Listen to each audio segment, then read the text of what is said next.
আবারও গর্জে উঠল জেনজি। তাদের আন্দোলনের মুখে পতন হলো আরেকটি সরকার। মাদাগাস্কারে টানা কয়েক সপ্তাহ সরকার বিরোধী বিক্ষোভের পর দেশ ছেড়ে পালিয়েছেন প্রেসিডেন্ট আন্দ্রে রাজোয়েলিনা। গত বেশ কয়েক সপ্তাহ ধরে মাদাগাস্কারে সরকার বিরোধী আন্দোলনে ফুঁসে উঠেছে যুব সমাজ।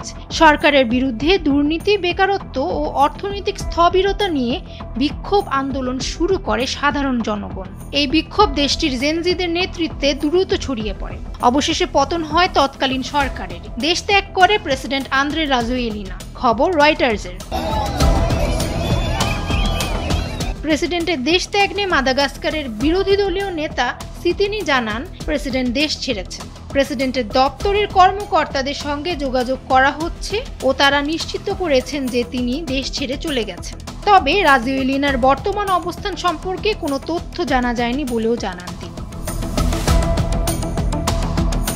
রাজোয়েলিনার অবস্থান নিয়ে সংবাদ মাধ্যম এএফপির প্রতিবেদনে বলা হয়, ফরাসি নাগরিকত্ব নিয়ে 2014 সালে ফ্রান্সের প্রেসিডেন্ট ইমানুয়েলের সঙ্গে রাজোয়েলিনার একটি বিশেষ চুক্তি হয়। এই চুক্তির আওতায় ফরাসি সামরিক বিমানে রাজোয়েলিনাকে সরিয়ে নেওয়া হয়েছে। প্রেসিডেন্ট পলায়নে মাদাগাস্কারের সার্বিক অবস্থা এখন অনেকটাই অস্থির। বিশ্লেষকেরা বলছে, প্রেসিডেন্টের পলায়নে দেশটিতে নতুন করে এক সংকট তৈরি হয়েছে। ফামিহা সুহরাওয়ার্দী, সময়ের আলো।